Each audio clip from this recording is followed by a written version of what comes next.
We do have so much combine buzz already to get through, and I think the first one everybody's already starting about here is what are the Bears going to do with the number 1 overall pick, guys? I mean, imagine being Ryan Poles, their general manager, who he did suggest the team could trade Justin Fields before free agency. I mean, here's this quote from Ryan Poles. He said, if we go down that road, I want to do right by Justin as well. No one wants to live in gray. I know that's uncomfortable. I wouldn't want to be in that situation either. We'll see what presents itself and what's best for the organization. Yeah, he's getting traded. I was going to say, it's the worst-kept secret in the NFL right now. Everybody thinks the Bears are taking Caleb Williams. They're trading Justin Fields before the draft. As you see right here, Matthew, the 2024 landing spots odds provided by DraftKings, the Falcons at -200 to be the landing spot for Justin Fields. Now, and Justin Fields is from that area, right? Right. Yeah. So there's a video that literally just before we went on air, there's a video that's going around social media. I cannot verify this, and by saying I cannot verify it means I haven't bothered to spend 10 minutes trying to verify it. Like, whatever. I'm not a journalist. We all know this. But I just want to. Barely a broadcaster. Yeah, I'm barely a broadcaster. Exactly right. Like I'm basically a guy that goes around and gets free drinks in Indy at the Combine. That's pretty much it. Jay bought me a drink last night, which was very nice. Was there a reason, or just out of goodness of his heart? I guess I don't know. Didn't you guys have a lot of bets? I'm actually an underrated man. Yeah, but you had a lot of, I don't think I get my credit. You had a lot of bets on this season. I'm just making sure it wasn't a pay up for any of No. It was just Jay was actually just genuinely had a moment of niceness. Yeah, and then you can expense it. So that's in the best part. Also do want to bring attention. Very happy that Matthew wasn't left alone last night, so he doesn't have to complain to Emmitt Smith about me and you abandoning him, which is a great result out of the evening. I'll just say this. We had a team dinner. We're going to get to Justin Fields in a second. This is more important. Justin Fields could wait. Yeah, Justin Fields can wait. We had a team dinner, and I just want America to know this. We had a team dinner, and so these two guys, their flight was delayed. But so, myself and Damien, producer Pete was there, Morgan, who helps out a lot, Matt Casey, the great Matt Casey was there, Chris Sims, the legend Chris Sims. Head of the table, Chris Sims. Right, head of the table, Chris Sims. So we're all there. Jeff Adams. Jeff Adams. Cannot forget Jeff Adams. Jeff the brain Adams of the operation. Jeff Adams is the glue that keeps everything going. You have no idea. He runs all the logistics for the company. Without Jeff Adams, we're all screwed. NBA comparison on point. So anyway, we're all there. You guys are late, but unlike In-N-Out Burger in Vegas, where me and Jeff Adams and Damien were late after the concert, and you guys just bailed as soon as you were done eating, we all stayed. We waited for you guys to show up. We let you guys order entrees. We all got the entrees at the same time. At the same time, we all left at the same time. I'm just saying. I just want to point out that when the situation was reversed, me, producer Pete, Damien, Jeff Adams, we waited for you guys. Yep. A courtesy that was not extended to us in Vegas. No, that's fair. And that's fair because it's hard sitting there drinking margaritas and eating lobster for an extra hour or two. On NBC's dime. Yeah. Yes. On NBC's dime. It's a very difficult thing to do. God bless the cock. I give you credit for the perseverance to sit through that table. Backup producer Pete. Peacock. I'm talking about Peacock, of course. It's been a great year for Peacock. Peacock subscriptions are going way up. It was the huge success, the Chiefs Dolphins playoff game, a lot of subscribers. Also a good one. Yes, tons of new subscribers. Ton of new and if you stuck around, which most of you have, you get to watch this content. Peacock has 2 shows in the top 10 of original shows. That's actually a true statement, one of which I think we're going to promo a little bit later in the show. Back to Justin Fields. The important part is that we waited for you guys. I add one more thing. Nights like last night just really underscore there's an interesting dynamic between the three of us where I think that the maturity actually works opposite of age. Okay. Where Connor is by far the most mature. I'm second. You're a distant third. All right. And how so? It just manifests itself. How so? Well, you're the one. You begin the night as the favorite in the market to go home last. Okay, sure. That is a fact. That is a fact. And then I'm a slight favorite ahead of Connor. Yeah, right. It is interesting. But the odds board why is that a sign of maturity though? That's what I don't understand. That's literally how I do my job. Here in Combine, fair. like in all seriousness, it's like no. I like to get after it when I can. But the idea, no, like me and my wife, we like to go out and we'll have fun. But my point is that at the Combine, seriously, like the way I do that column, and I've done that column for years and years and years. That column was the first column to predict Tom Brady to the Buccaneers. That's like you can go back and look at that. Like I was just like. I'm hearing Tom Brady to the Buccaneers at a time where everyone was like, he's not leaving the Patriots. And then other people like maybe the Raiders. Like no one had the Buccaneers, the 7-9 at the time Buccaneers on there. And I'm like, I'm hearing the Buccaneers from a really good source. So that column's done pretty good about breaking news, and the way I get that news is like at midnight.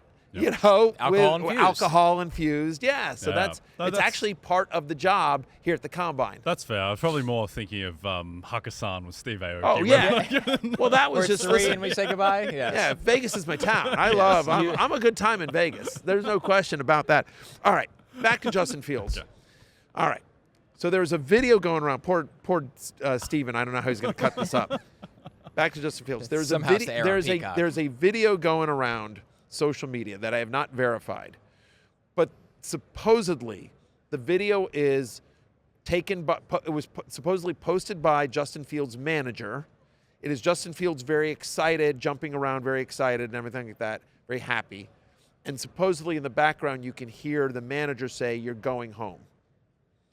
So again, if you buy all of this, it would think that Justin Fields is going to be an Atlanta Falcon.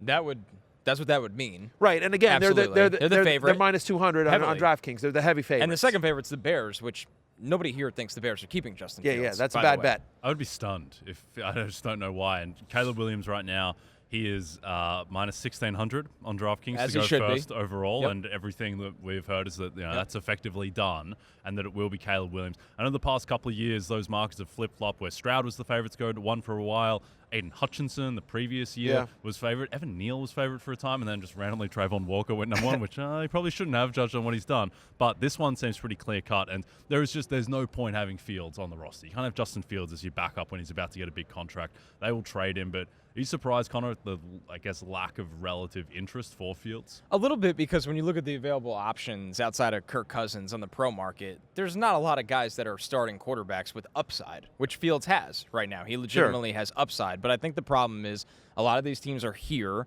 wondering what can we do in the draft, right? 1 and 2 seem pretty easy, maybe even the Patriots at 3. But you have the teams like the Raiders, like the Vikings, like the Broncos, like the Falcons that are wondering, how many quarterbacks are we going to like in this draft? Are they going to make it to us? And is the door open for us to go up if we want? And then when you get the answers to no, maybe the Falcons are realizing, hey, there's a guy we like, but we can't go up and get him. We would trade for Justin Fields instead. I mean, Raheem Morris spoke from the podium yesterday, and I'm paraphrasing here, but he said something effective like, if we'd had better quarterback play last year, meaning the Falcons, if the Falcons had a better quarterback play, I'm probably not here. It's quote of the week. Which is, by the way, 1,000% true. 100%, yeah. Right? And so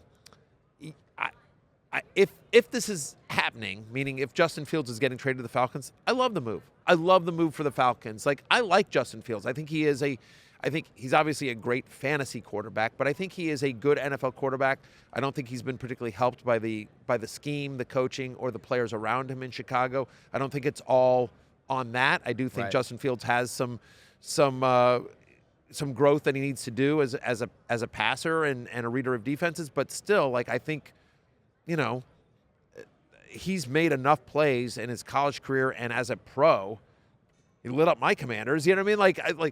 I think and I just think about the skill players that are there in Atlanta. You think about Bijan Robinson, you think about Kyle Pitts, you think about Drake London. Like, there's some pieces there. And a good offensive line. Very good offensive line. Jonnu Smith was released by the Falcons.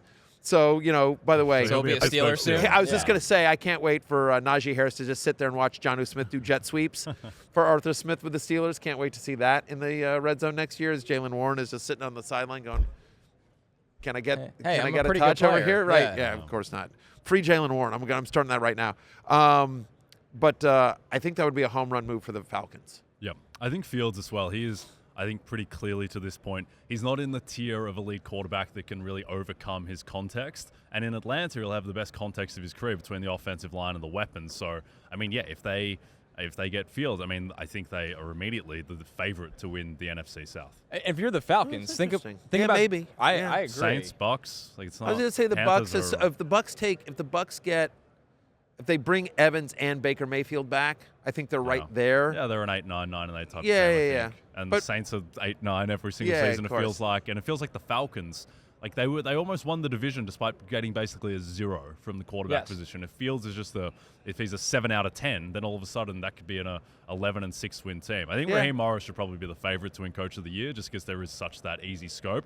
And if he's going to give great quotes like that, that'll help his case as well. That's a good point. I think the Falcons, they will be the favorite. And if I'm the Falcons, I look at this draft and go, okay, we're going to get maybe the 4th best quarterback in this draft picking at 8. Maybe you get Penix. Maybe you get Penix, the McCarthy, Bo Nix conversation. Right. So, because you probably can't go up. Or you trade what's probably going to be day 2 capital for Justin Fields, and you get to use the 8th pick on a defense that needs more help. Sure. While you have playmakers already, or maybe they go get another playmaker. You never know with the Falcons. I think it's a sound strategy by Atlanta if they did this move. Yep. I think it's cost effective. Hey, it's Matthew Berry from NBCSports.com and RotoWorld.com, and I want to thank you so much for watching whatever it is you just watched, or if nothing else, being too lazy to click out of the autoplay after this video started, after whatever it is you actually wanted to watch finished.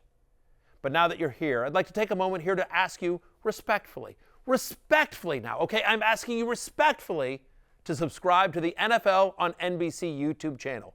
You'll get the latest Roto World fantasy news headlines, all sorts of great shows, including my own Fantasy Football Happy Hour. So go subscribe now. Again, I'm asking respectfully.